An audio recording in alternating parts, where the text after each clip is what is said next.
حلوا چې دی هغه ډېره ښایسته پخولی شم. دې نه علاوه پیکوړې هم زه ښایسته پخولی شم او کباب چې کوم دي چپلي کباب هغه هم زه ښایسته داسې کس سره واده کوم چې کوم ماله پخپله وایي چې عایشه دې فیلډ کې اوسه، ځکه چې د خلکو اواز او د خلکو مسلې هغه په نښه کولو دا زما لیدونکو او قدرمنو کتونکو دا وخت زما سره عایشه یوسفزۍ ولاړه ده، څوک چې یوه تکړه او یوه بهادره جرنالسټه ده، ایتلیټ ده، خبریاله ده. د دوی سره خبره اتره کوم. السلام علیکم. وعلیکم السلام. څنګه تاسو ښه یې؟ ټیک ټاک جی، تاسو وایئ تاسو خیریت دی؟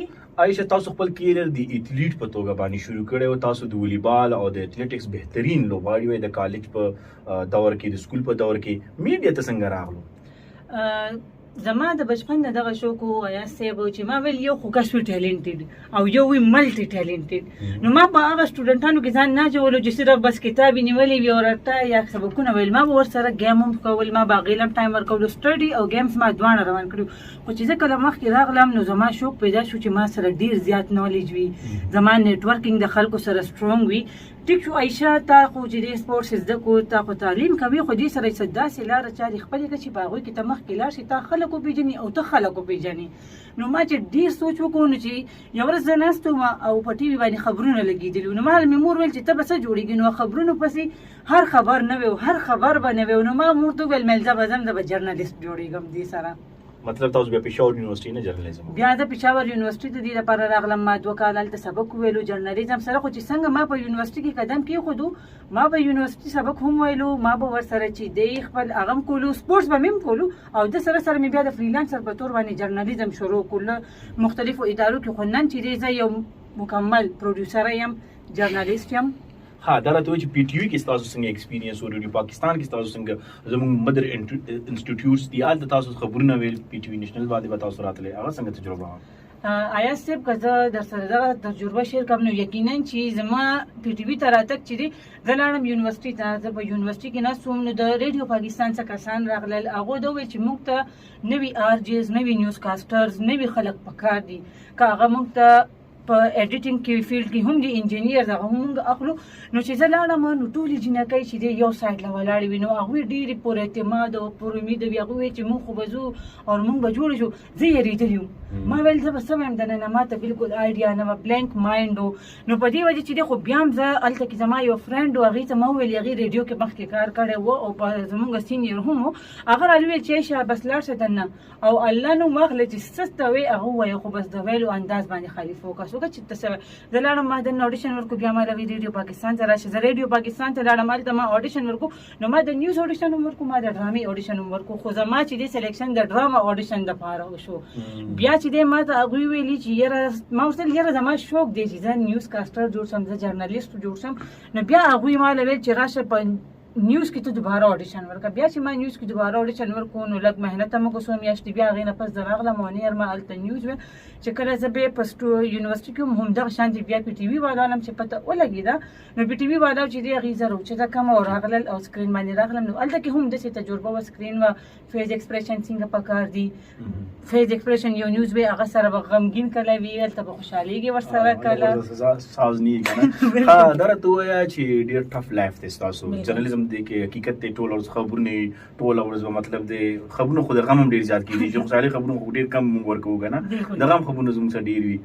نو دا راته ووایه چې کچن له څومره ټایم ورکوې؟ که رښتیا ووایم کچن د هفته کې ټایم ورکوم، خو روزانه ټایم نشم ورکولی، ځکه چې مطلب تیاره خورئ ویلی شي ورته. او ډېر څه پخولی شي؟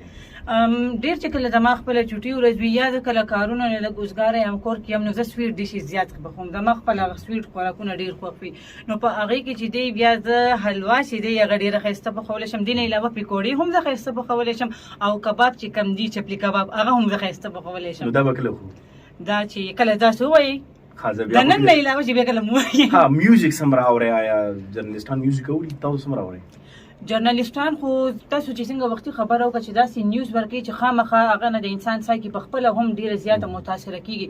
نو خپله زه په خپله چې کله فری یم، کله ما سره داسې ټایم وي چې زما د کار هغه پکې نه وي، نو زه پکې چې دی فری ټایم کې زما مشغله دي ته وایي چې زه پکې بیا میوزیک اورم. کله کلاسیک موډ پورې مې بیا ډیپینډ کېږي، کله کلاسیک میوزیک اورم، کله راک میوزیک اورم. ها داسې کېدای شي دا ممکنه چې مستقبل کې ته یو سانګ وایي دی برګه نه جملې خو اراده مشته دی چې وایم بل انسان چې کوشش وکړي نو خامخا هر هغه مقام ته دی نو ستا आवाज بند لګوریدل غواړو نه دا وخت نه بغیر ځکه چې پریکټیس نه بغیر انسان د کلم سټای نه دی کول پکار چې پریکټیس ها دا چې ځینې جرنالستان چې کله واده شي جرنالیزم پری دی نو ایت ستا بسیره دی بیا نه زما اراده داسې ده چې زه به داسې کس سره واده کوم چې کوم ماله پخپله وایي چې عایشه دې فیلډ کې اوسه ځکه چې د خلکو اواز او د خلکو مسلې هغه په نښه کولو دا زما ټارګټ دی او دا به زه اچیو کوم ځکه چې مسلې کله به ختمیږي نه هر شیز کې هر ورځ سره به یو نوې خبره مخې له راځي نو چې زه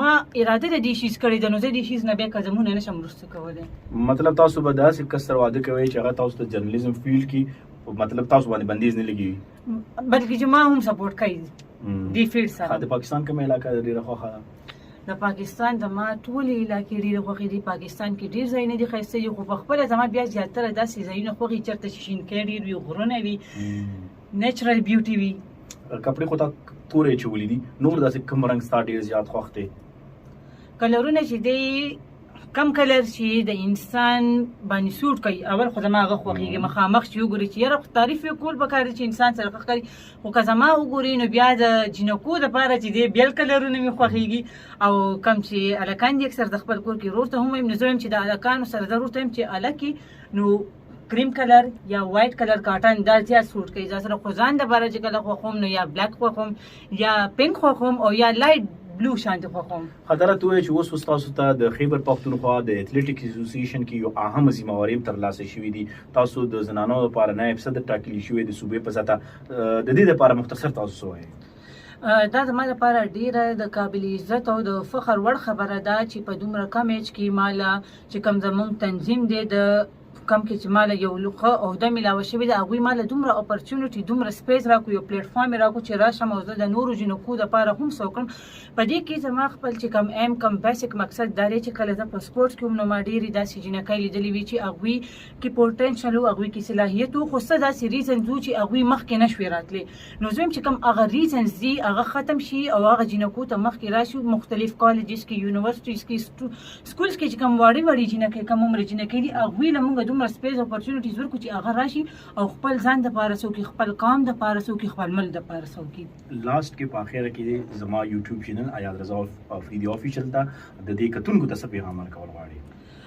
اول پیغام خو به زه دا ورکول غواړم چې کم زموږ دا وخت په یوټیوب پیج باندې د ایاز رضا یوټیوب پیج دی چې څومره زموږ ویورز دي فینس دي هغه دا ګوري اول لایک او سبسکرایب کوي او دې نه علاوه چې زه هغوی ته دا پیغام ورکول غواړم چې زموږ کم د پښتنو سوسایټي ده په دې کې زموږ الګ دی او که جینۍ ته دې ته ایکول سوچ پکار دی دې له ایکول مواقع ورکول پکار دي که هغه په هر فیلډ کې دي ځکه چې نارینه هم د زنانه نه بغیر مخکې نشي تللی که موږ وګورو نو زنانه او نارینه د ګاډي دوه پهیې دي او دا د وخت نه مشرانو منلې شوې خبره ده نو آیا خلکو ته پکار دي چې جینکو په تعلیم باندې فوکس وکړي جینکو ته په بهر مواقع چې کمې راځي هغوی کې هغه بیک نه سپورټ کوي ستاسو ډیره مننه ګرانو کتونکو عایشه یوسفزۍ تکړه خبریاله جرنالیسټه او د دوی نه تاسو واوریدل چې دوی د کور کارم کوي نور ژوندم کوي موسیقي موري او په اخره کې د خوند خبره دا وکړه چې داسې کس سره به واده کوي چې هغوی په جرنالیزم کې دوی پرېږدي او دوی سپورټ کوي ایاز رضا به د یو بل ولاګ سره ستاسو په خدمت کې حاضرېږي تر هغې پورې ښاد اباد او بریالي اوسئ